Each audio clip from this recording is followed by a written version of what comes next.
Doctor ഹാരിസിന്റെ ആരോപണങ്ങൾക്ക് medical college പ്രിൻസിപ്പലും സൂപ്രണ്ടും വാർത്താ സമ്മേളനം നടത്തുന്നതിനിടെ ഫോണിൽ വിളിച്ചത് മെഡിക്കൽ വിദ്യാഭ്യാസ ഡയറക്ടർ എന്ന് വെളിപ്പെടുത്തൽ. അവരെ ഫോണിൽ വിളിച്ചത് താനാണെന്ന് മെഡിക്കൽ വിദ്യാഭ്യാസ ഡയറക്ടർ ഡോക്ടർ വിശ്വനാഥൻ വെളിപ്പെടുത്തി. വിദഗ്ധ സമിതി റിപ്പോർട്ടിനെ തുടർന്നാണ് അന്വേഷണമെന്നും ഇക്കാര്യം മാത്രം പറഞ്ഞാൽ മതിയെന്നുമാണ് നിർദ്ദേശിച്ചതെന്ന് വിശ്വനാഥൻ വ്യക്തമാക്കി.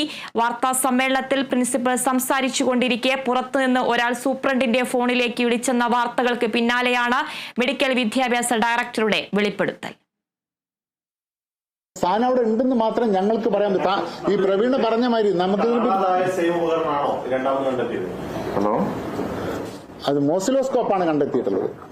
മോസിലോസ്കോപ്പ്, അതെ, മോസിലോസ്കോപ്പ് അല്ല. ഇതിൽ എഴുതിയിട്ടില്ല. ഞാൻ നേരത്തെ സൂചിപ്പിച്ചു, committee centred about the tissue mass. ഇത് കമ്മിറ്റി റിപ്പോർട്ടാണ്. Tissue mass letter with മോസിലോസ്കോപ്പ്